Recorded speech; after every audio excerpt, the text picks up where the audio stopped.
You'll start by clicking Products and Items, and then clicking Discounts. Next, you'll make sure you're on the Item-Based Discount button. Click the Add Discount button on the right.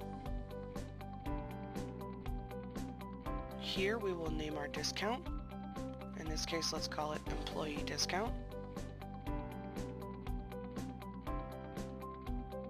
Next, we will select the level that this discount will be applicable to, category, subcategory, or menu item.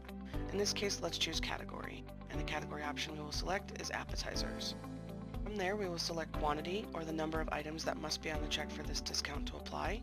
Next, we will select the discount type, promotion, comp, or donation. We will set the discount tender type, amount, percentage, set price, or free item.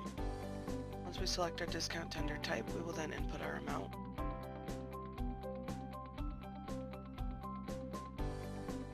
Applicable time period is where we can choose to set restrictions on this discount if we so choose.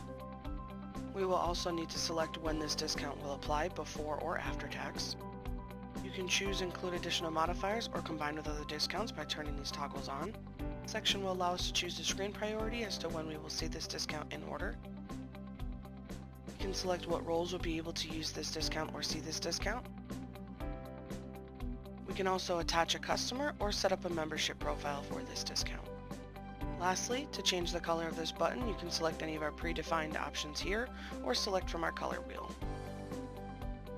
Once all changes have been made, please select Save and Publish.